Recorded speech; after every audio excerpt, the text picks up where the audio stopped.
Nazareno, sinasamba ka namin, pinipintuho ka namin, aral mo ang aming buhay at kaligtasan.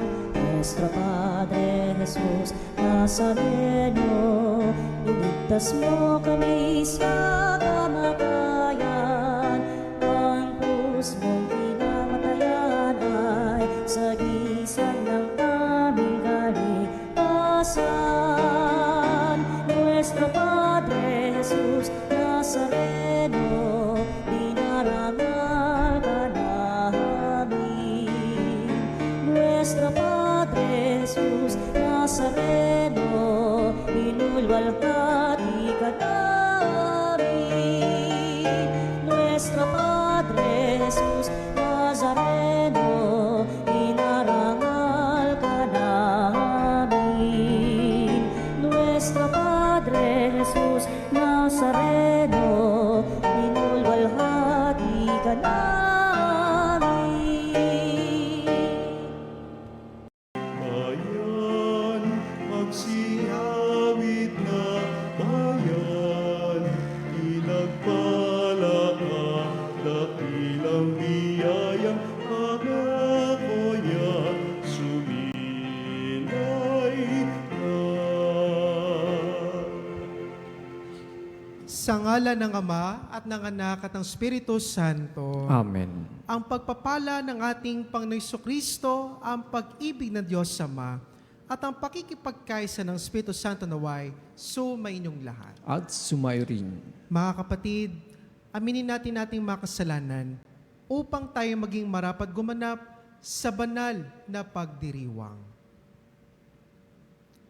Inaamin ko sa makapangyarihang Diyos At sa inyo mga kapatid, na lubha akong nagkasala sa isip, sa salita at sa gawa, at sa aking pagkukulang.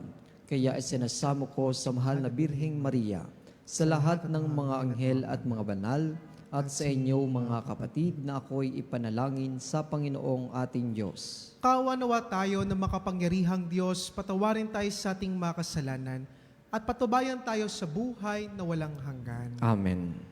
Panginoon, kaawaan mo kami. Panginoon, kaawaan mo kami. Kristo, kaawaan mo kami. Kristo, kaawaan mo kami. Panginoon, kaawaan mo kami. Panginoon, kaawaan mo kami. Manalangin tayo. Ama naming makapangyarihan, lagi mong lingapin at patnubayan kaming mga kabilang sa iyong angkan. Sa tanging pag-asa naming ikaw ang nagbibigay, kami tangkilikin mo at laging subaybayan. Sa pamamagitan ni Jesucristo, kasama't ng Espiritu Santo, magpa sa walang hanggan. Amen. Pagbasa mula sa unang aklat ng mga hari. Nang matanda na si Solomon, nahikayat siya ng kanyang mga asawang taga-ibang bansa na sumamba sa kanilang mga Diyos-Diyosan. Hindi siya nanatiling tapat sa Panginoon. Hindi niya sinundan ang halimbawa ni David na kanyang ama. Sumamba siya kay Astarte, ang diyosa ng mga Sidonyo, at kay Nikom, ang kasuklam-suklam na diyosan ng mga Amonita. Ginawa nga ni Solomon ang pinagbabawal ng Panginoon, at hindi niya sinundan ang halimbawa ng kanyang amang si David, na naglingkod ng buong katapatan sa Panginoon. Sa burol na nasa silangan ng Jerusalem, ay nagtayo siya ng mga sambahan. Para kay Semos, ang karumal-dumal na Diyos-Diyosan ng Moab, at para kay Molok, ang kasuklam-suklam na Diyos-Diyosan ng mga Amonita. Ipinagpagawa niya ng kanya-kanyang mga dambana ang mga Diyos-Diyosan ng lahat niyang mga asawang dayuhan, at ang mga ito'y nagsuob doon ng kamanyang at naghain ng mga handog. Nagalit ang Panginoon kay Solomon dahil sa ginawa niyang ito. 2 beses na napakita sa kanya ang Panginoon at pinagbawalan siya maglingkod sa mga Diyos-Diyosan. Ngunit hindi niya pinansin ng Panginoon. Kaya nga't sinabi nito sa kanya, dahil sa hindi mo paggalang sa aking tipan at hindi mo pagsunod sa aking mga tagubilin, aalisin ko sa iyo ang kaharian at ibibigay ko sa isang alipin mo. Ngunit alang-alang kay David na iyong ama, hindi ko gagawin ito sa panahon mo, kundi sa panahon ng iyong anak. Isang lipi lamang ang ititira ko sa kanya, alang-alang kay David na aking lingkod, alang-alang sa Jerusalem, ang lungsod ng aking hinirang. Ang salita ng Diyos. Salamat sa Diyos. Panginooy masintahin, ang bayan mo'y gunitain. Panginoong masintahin ang bayan mo'y gunitain. Dapat na magalak ang sinumang tao na makatarungan, na gawang matuwid ang siyang adhika sa buo niyang buhay. Tulungan mo ako kapag ang bayan mo'y iyong nagunita. Sa pagliligtas mo, isama mo sana ang lingkod mong Aba. Panginoong masintahin ang bayan mong gunitain. Sa halip na sundin ang utos ng Diyos, bagkus nakisama, at maling gawain ng mga pagano ang sinunod nila. Ang Diyos-Diyosan ang sinamba nila at pinaglingkuran.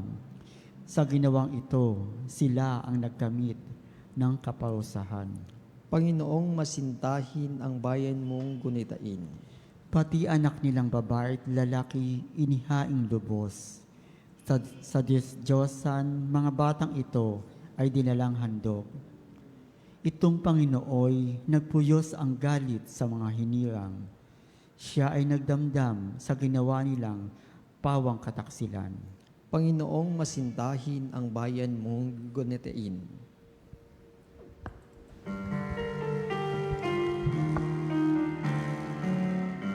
Alleluia, alleluia. Alleluia, alleluia. Alleluia. Alleluia. Alleluia, alleluia. Sa kababaan ng loob, dinggin ang salita ng Diyos upang kayo ay matubos. Alleluia, alleluia. Sumainyo ang Panginoon. At sumayo rin. Ang mabuting balita ng Panginoon ayon kay San Marcos. Papuri sa iyo, Panginoon. Noong panahong iyon, nagtungo si Jesus sa lupain ng Tiro at tumuloy sa isang bahay doon. Ayaw sana niyang malaman ni numan na naroon siya, subalit hindi gayon ang nangyari. Ang pagdating niya ay nabalitaan ng isang inang may maliit na anak na babaeng inaalihan ng masamang espiritu. Pumunta siya agad kay Jesus at nagpatira pa sa kanyang harapan. Ang babaeng ito'y hentil. Tubo sa Sirofenica, ipinamanhik niya kay Jesus na palayasin ang demonyo na nasa kanyang anak. Ngunit sinabi ni Jesus, kailangang busugin muna ang mga anak, hindi dapat kunin ang pagkain ng mga anak upang ihagis sa mga tuta. Tunay nga po, Panginoon, tugon ng babae. Ngunit, ang mga tutang mang nasa ilalim ng hapag ay naninimot ng mga mumong nalalaglag ng mga anak. Kaya't sinabi sa kanya ni Jesus, dahil sa sinabi mo, maaari ka nang umuwi. Iniwan na ng demonyo ang iyong anak. Umuwi ang babae at naratan niya sa higaan ng bata. Iniwan na nga ng demonyo. Mga kapatid, ang mabuting balita ng Panginoon. Pinupuri ka namin, Panginoong Heso Kristo. Sa umagang pagninilay po natin ngayong araw na ito, maganda po pagtignan po natin ang mga katagang pagtanggap sa salita ng Diyos. It is about the reception of the Word of God. At alam po ninyo, ang pagdating sa mga tao, may iba't ibang uri ng pagtanggap ang mga tao. Minsan, may ilang mga tao, kapag nakarinig na ng salita ng Diyos, sila po minsan ay hindi marunong makinig sa sinasabi ng Diyos sa kanila. May mga tao naman po paminsan-minsan, isang salita lamang ng Diyos, kanila na mismo itong napakikinggan. At ito po mismo ang pinapakita sa atin ng ating mga pagbasa sa umagang ito about the reception of the Word of God, kung paano ba dapat tinatanggap ang salita ng Diyos. Dalawang bagay lamang po ang gusto ko mapatandaan po ninyo kung paano ba dapat natin tatanggapin ang salita ng Diyos. Una, tanggapin ang salita ng Diyos ng may kalambutan ng puso at bukas na pag-iisip. Sa unang pagbasa mula sa Aklat ng Mga Hari, narinig po natin doon mismo ang isang kasalanan na nagawa ni Haring Solomon. Alam naman po natin sa Biblia na si Haring Solomon ay isang hari na may punong-puno ng karunungan na siyang ibinigay sa kanya ng Diyos. Subalit, isa sa mga bahagi ng kanyang paghahari noong kapanahunan niya ay siya mismo ay sumamba sa maraming Diyos-Diyosan. Narinig po natin mismo doon na si Haring Solomon mismo ay nagpatayo pa ng iba't ibang mga templo para sa mga Diyos-Diyosan na ito. At alam naman po natin ang rason kung bakit siya mismo bumagsak sa gitong uri ng kasalanan. Dahil siya mismo ay naimpluwensyahan ng kanyang mga nagiging asawa. At alam po ninyo, maganda po itong aral na binibigay sa atin sa buhay ni Haring Solomon. Pinapakita sa atin na kapag tumitigas ang puso natin sa sinasabi ng Diyos sa atin, tayo mismo ay napaririwala. Kapag tayo mismo ay hindi na marunong makinig sa sinasabi ng Diyos sa ating mga buhay, maraming mga pagkakataon na tayo ay nawawala sa direksyon natin sa ating mga buhay. Kaya nga po, ang Panginoon Jesucristo, ang Panginoon Diyos, bagamat ang Haring Solomon na ito ay marami ng pagkukulang na nagagawa, hindi pa rin siya sumusuko. Narinig po natin sa unang pagbasa, bagamat hindi siya mismo nakikinig sa sinasabi ng Diyos, nagpakita pa rin sa kanya ang Panginoon hindi lamang ng isang beses, kundi ng pangalawang beses. At ito po mismo ay pinapakita ng Diyos na hindi siya sumusuko kay Haring Solomon. At ito po maganda ang tandaan po natin sa ating pananampalataya. Maraming mga pagkakataon na may mga ginagawa tayong hindi para sa Diyos. Maraming mga pagkakataon na imbis na makinig tayo sa Diyos, ang ginagawa natin ay ginagawa natin ang sarili nating diskarte at tayo mismo ay nagtitiwala sa sarili nating karunungan lamang. Pero ito po mismo ang paalala sa atin ng Diyos na kahit na may katigasan sa puso ng tao, hindi siya sumusuko sa atin. Kahit na maraming mga pagkukulang ang tao, ang Diyos pa rin ay nagpapakita sa buhay ng bawat isa sa atin at siya mismo ay kumikilos sa bawat isa sa atin. Ngayon po, ano po mismo ang panawagan sa unang pagbasa? Kinakailangan maging bukas ang ating puso, ang ating mga isipan sa pagkilos ng Diyos na ito sa ating mga buhay. Marami po kasi mga pagkakataon paminsan-minsan, nagiging katulad tayo ni Haring Solomon. Marami mga pagkakataon minsan na sinusunod na lang natin kung ano ang gusto natin at hindi ang gusto ng Diyos para sa atin. Marami mga pagkakataon sa buhay ng isang tao na imbis na gawin ang plano ng Diyos, sinusunod na lamang ang plano ng sarili. Kaya ang palala mismo sa atin ng unang pagbasa, ang Diyos mismo ay may ginagawa pa rin sa kalagitnaan ng kapangitan na ginagawa ng tao. Ito mismo ang palala sa atin. Kinakailangan natin buksan ang ating isip at puso sa kaya ng Diyos na gawin niya sa buhay ng tao. Kinakailangan lamang natin ay buksan ang ating puso sa pagkilos na ito ng Diyos sa ating mga buhay. Sa unang punto nating paghinilay ngayon, tayo mismo ay pinalalahanan ng Panginoong Diyos na buksan ang ating isip at puso sa pagkilos niya. Pangalawang bagay po na ituturo sa atin sa Ebanghelyo, ayon kay San Marcos, it is about the teaching about humility. Kinakailangan kung tatanggapin natin mismo ang salita ng Diyos, ang ating kalooban ay marunong magpakumbaba. Sa Ebanghelyo po, ayon kay San Marcos, narinig po natin doon mismo ang isang kwento ng isang babae na lumapit kay Jesus. At ang pangarap niya mismo at hiling niya mismo kay Jesus ay palayasin niya ang masamang espiritu na nasa kanyang anak. At alam po ninyo, kung tutusin po, yung mga sinabi mismo ng Panginoon Jesucristo sa kanya, it could be a words of discouragement para sa babaeng ito.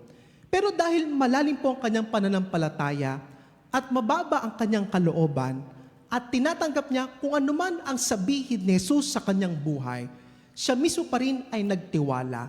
At dahil dito, ang Panginoong Jesucristo ay natuwa sa kanyang ipinakitang pananampalataya. At dahil dito, sinabi ng Panginoon sa kanya, dahil sa sinabi mo, maaari ka nang umuwi. Umuwi ang babae at nadatnan niya sa higaan ang bata, iniwan na siya ng demonyo. At ano po ba ang pala nito sa bawat isa sa atin? Kinakailangan kapag tayo mismo ay nakikinig sa salita ng Diyos, maging maliwanag sa atin na hindi ang gusto natin ang nasusunod, kundi kung ano ang gusto ng Diyos para sa atin. Kung may malalim tayong pananampalataya, kahit anumang uri ng words of discouragement niya na nangyari sa ating mga buhay, tayo pa rin ay magpapatuloy at uusad dahil sa bitbit nating pananampalataya. Kaya po sa buhay po natin, sa pang-araw-araw nating pamumuhay, maraming mga pagkakataon that there will be discouraging moments in our faith. Maraming mga pagkakataon, panghihinaan tayo ng kalooban. Maraming mga pagkakataon na harap tayo sa matinding suliranin at problema. Maraming mga pagkakataon na tayo mismo ay aharap sa matinding dagok ng buhay ng tao. Pero ang tanong po dito ng ating Panginoon Jesucristo, gaano kalalim ang ating pananampalataya?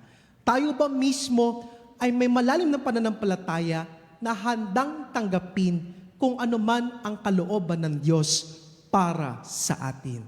Ito po mismo ang palalas sa atin, to be humble enough in receiving the Word of God, to be humble enough to receive what is the plan of God for us, to be humble enough to let God direct our life.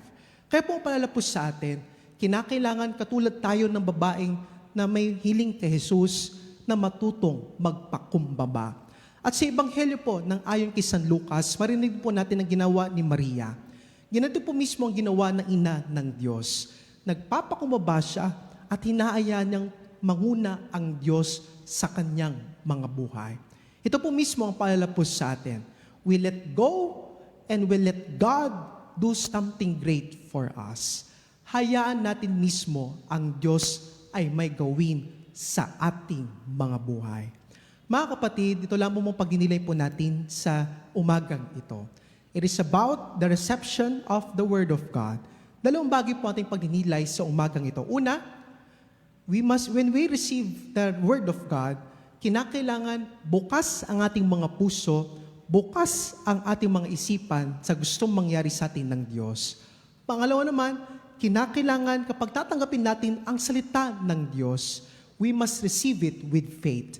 Kinakailangan hayaan natin ang Diyos ay kumilos sa buhay natin and let God do something great for us. Sa patatapos po na aking maikling humilya sa umagang ito, isang tanong po ang gusto kong iiwan sa ating pagdinilay sa umagang ito. Paano ho ninyo tinatanggap ang salita ng Diyos?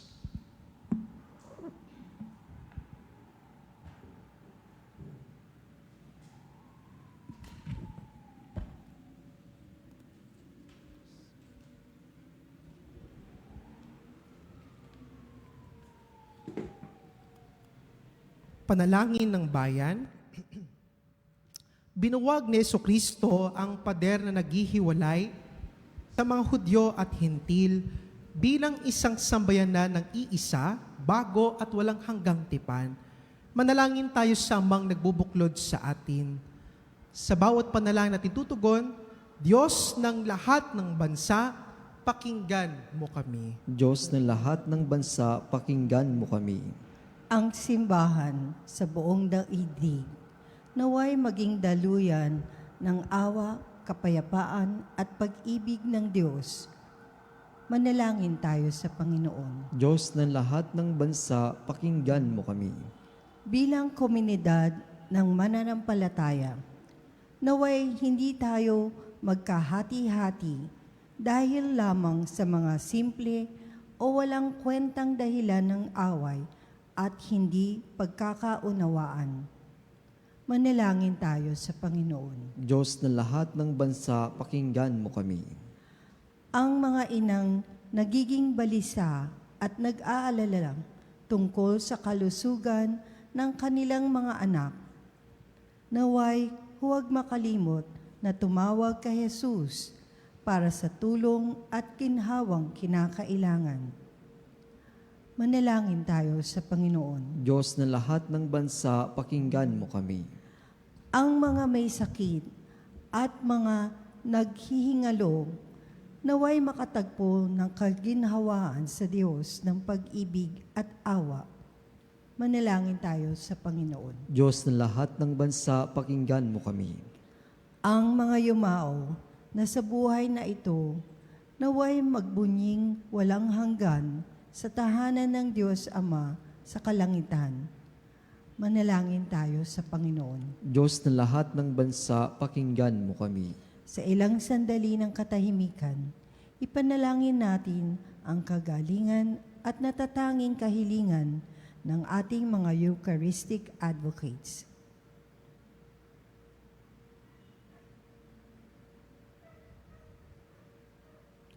Manalangin tayo sa Panginoon.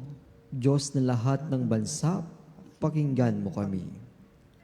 Makapangyarihang Diyos, aming kanlungan at lakas, nais mo na kami ay maging iisang sambayanan, maging bukas tawa ang aming kalooban sa pangailangan ng iba, at huwag silang ihiwalay mula sa aming pagsasamahan. Hiniling namin ito sa pamamagitan ni Kristo, aming Panginoon. Amen.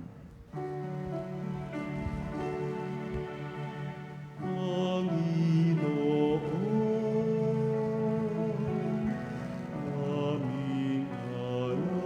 alay, itong alak at tinapay sa altar mo.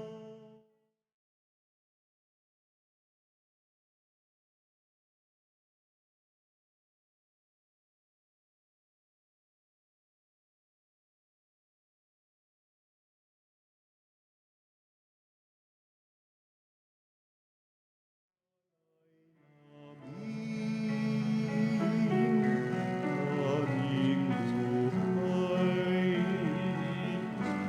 bawat galak at lumbay, bawat pangarap naming taglay sa palad mo ilalagay.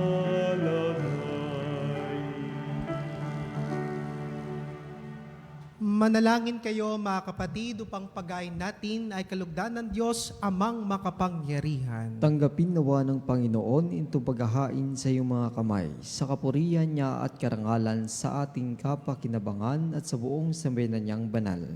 Ama naming lumikha, ang pagkait inuming narito ay iyong ginawa upang mapalakas kaming mga mahihina.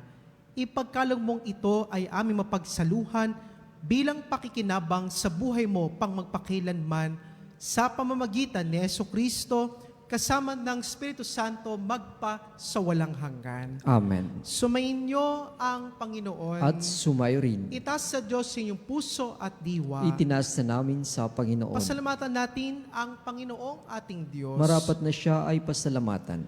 Ama naming makapangyarihan, tunay ngang marapat na ikaw ay aming pasalamatan sa pamamagitan ni Jesucristo na aming Panginoon.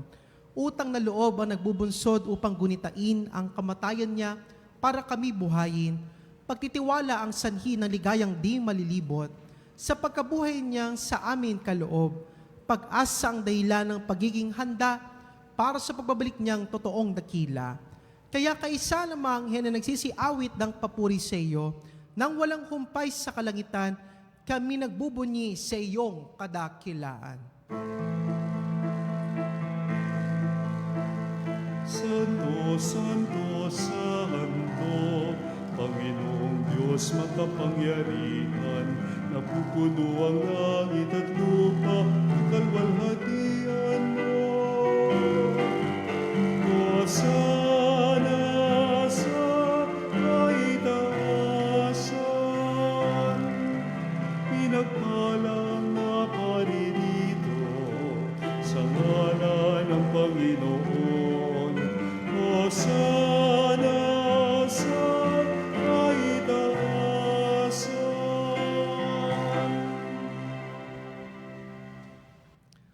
Ama naming banal, ikaw ang bukal ng tanang kabanalan, kaya't sa pamamagitan ng Espiritu, gay mong banal ang mga kaloob na ito, upang para sa amin maging katawan na dugo ng aming Panginoong Heso Kristo.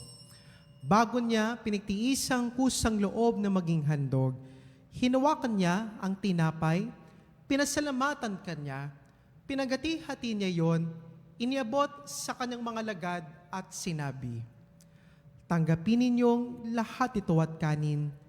Ito ang aking katawan, tiyahandog para sa inyo."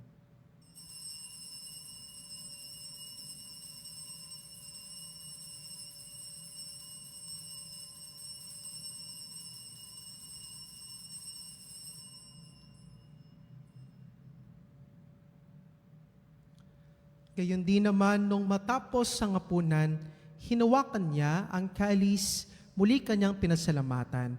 Inabot niya ang kalis sa kanyang mga lagad at sinabi, "Tanggapin ninyong lahat ito at inumin. Ito ang kalis ng aking dugo, ng bago at walang hanggang tipan. Ang aking dugo ni bubuhos para sa inyo at para sa lahat, sa ikapagpapatawad ng mga kasalanan. Gawin niyo ito sa pag-alala sa akin."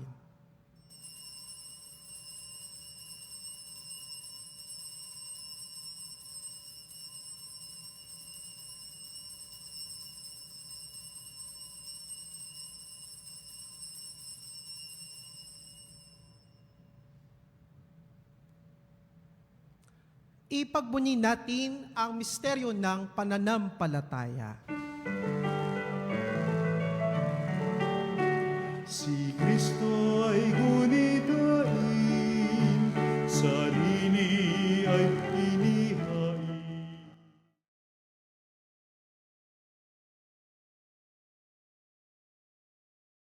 Saluhan natin hanggang sa siya'y dumating, hanggang sa siya'y dumating. Ama, ginagawa namin ngayon ang pag-alala sa pagkamatay at muling pagkabuhay na iyong anak. Kaya tinialay namin sa iyo ang tinapay na nagbibigay buhay at ang kalis nagkakalob ng kaligtasan. Kami nagpapasalamat dahil kami yung minarapat at tumayo sa harap mo para maglingkod sa iyo. Isinasamo namin kami magsasalo-salo sa katawan na dugo ni Kristo ay mabuklod sa pagkakaisa sa pamamagitan ng Espiritu Santo. Ama, lingapin mo ang iyong simbahang laganap sa buong daigdig. Puspusin mo kami sa pag-ibig. Kaysa ni Leon na aming Papa at ni Elias na aming Obispo at ang Tanang Kaparian. Alalahanin mo rin na mga kapatid naming nahimlay na may pag-asang sila muling mabubuhay, gayon din ang lahat ng mga pumanaw. Kawan mo sila at patuloyin sa iyong kaliwanagan. Kawan mo pagidapati kaming lahat na makasalo sa iyong buhay na walang wakas. Kaysa na mahal na Birheng Maria na ina ng Diyos, ni San Jose ng kanyang kabiyak ng puso, kaysa ng mga apostol at ang lahat ng mga banal na namuhay ito sa daigdig ng kalugulugod sa iyo, may pagdiwang nawa naming pupupuri sa ikarangal mo sa pamamagitan ng iyong anak na aming Panginoong Heso Kristo. Sa pamamagitan ni Kristo, kasama na't sa Kanya, ang lahat ng parangal at papuri sa iyo, Diyos samang makapangyarihan, kasama ng Espiritu Santo magpa sa walang hanggan. Amen. Amen.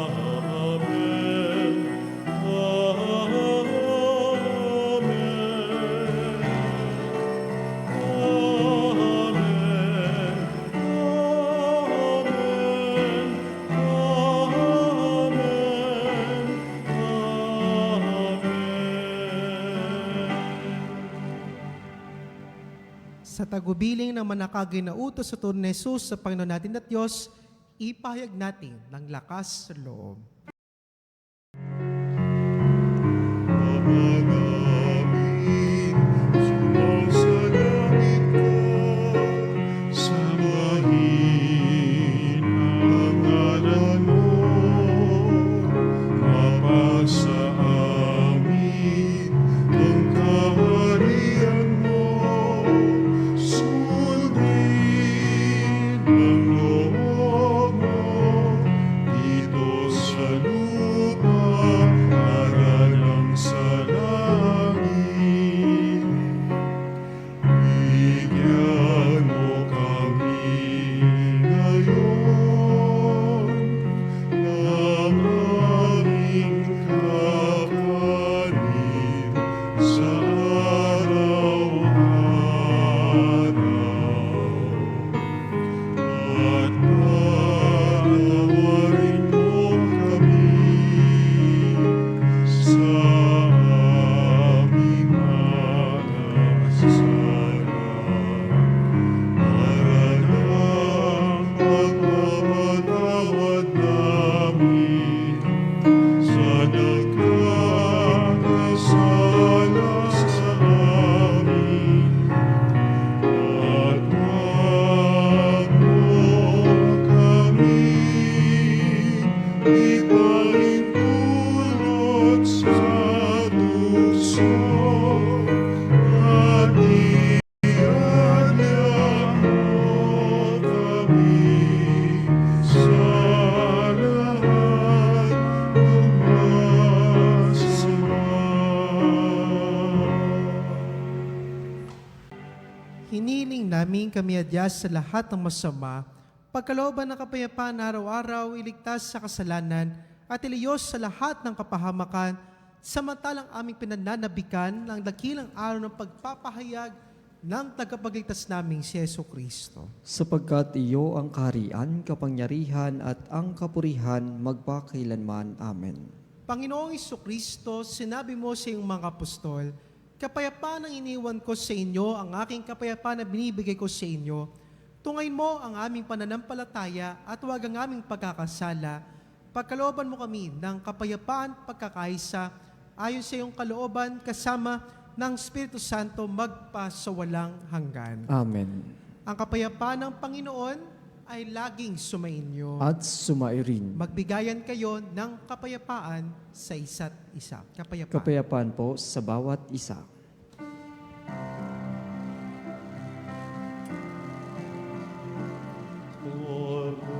Cordero ng Diyos na nag-aalis ng mga kasalanan ng mundo, maawa ka sa amin. Cordero ng Diyos na nag-aalis ng mga kasalanan ng mundo, maawa ka sa amin. Cordero ng Diyos na nag-aalis ng mga kasalanan ng mundo, ipagkaloob po ninyo sa amin ang kapayapaan.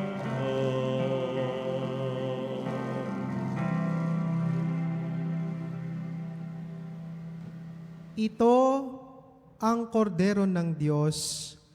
Ito ang nag-aalis sa mga kasalanan ng salibutan, mapalad ang mga inaaniyahan sa kanyang piging. Panginoon, hindi ako karapat-dapat na magpatuloy sa iyo, ngunit sa isang salita mo lamang ay gagaling na ako. Pagsanglawa ko ng katawan ni Kristo tungo sa buhay na walang hanggan.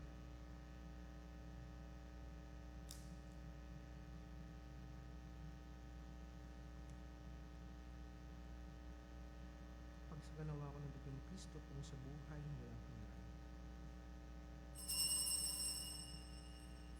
Mga kapanalig, ating dasalin ang komunyong espiritual. O Jesus, nananalig ako sa pananahan mo sa kabanal-banalang sakramento. Minamahal kita higit sa lahat at hangad ka ng aking kaluluwa. Hindi ko man matatanggap ngayon ang iyong katawan at dugo, inaasahan ko na patuloy kang mamumuhay sa aking puso. Naniniwala ako na narito ka at kaisa ka ng aking buong pagkatao. Huwag mong ipahintulot na mawalay ako sa iyo. Amen. Panalangin sa karangalan ng Nuestro Padre Jesus Nazareno. O Jesus Nazareno, katamis-tamisan naming manunubos, sa harap mo ngayon naririto kami't nangangayupapa at nagsisisi ng taos-puso sa aming pagiging walang turing sa iyo at paglimot sa di mabilang na mga biyaya mo, lalong-lalo na yaong mahalagang biyaya ng pagtutubos. Dinaramdam namin at pinagsisisihang labis, Panginoon ko, ang pagkakasala namin sa iyo. Ikinalulungkot namin ang pagiging dahilan ng pagpapasan mo ng krus na iyan sa gitna ng mga hirap at kapaitan, hanggang sa inihandog mo ang iyong buhay sa bundok ng Kalbaryo, sa pagkaibig mo lamang na matubos kami at ang sangkatauhan mula sa sala. Pakabanalin mo, O Panginoon, ang aming pagnanais at ipagtanggap mo sa amin ang iyong biyaya. Maging tagapamagitan nawa ang iyong ina, ang kalinis-linisang Birheng Maria.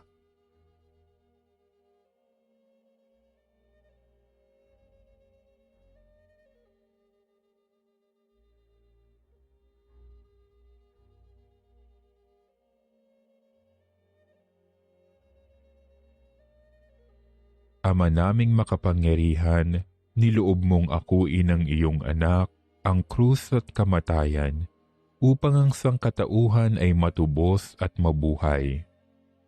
Ang pag-ako namin sa krus at kamatayan dito sa lupa, ayon sa diwa ng pagsunod sa iyong loob, na ginanap ng iyong anak, ay magpagindapat nawa naming kamtin ang lubos na katubusan at pagkabuhay sa iyong piling, sa pamamagitan ni Hesukristo, kasama ng Espiritu Santo, magpasawalang hanggan. Amen. Nuestro Padre Jesus Nazareno, Panginoon namin at Diyos, kaawaan mo kami. Manalangin tayo. Ama naming mapagmahal, sa pagkait inuming pagkakaisa ang ibinibigay, kami niloob mong makapakinabang, kaysa ni Kristo kami naway makapamuhay, upang makapamunga ng may kagalakan, para sa kapakanan ng aming kapwa-tao sa sanlibutan, sa pamamagitan niya kasama ng Espiritu Santo, magpasawalang hanggan. Amen. Sumainyo ang Panginoon At sumairin. at pagpalay nawa kayo ng butihin, mapagmahal at makapangyarihang Diyos, ang Ama, Anak at ang Espiritu Santo. Amen. Naialin na natin ang banal na Eucharistia, humayo kayong taglay ang pag-ibig ni Kristo. Salamat sa Diyos.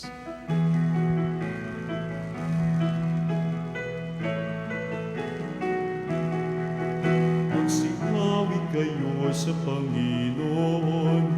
Hallelujah! Magsinawit sa Panginoon. Purihin ang Kanyang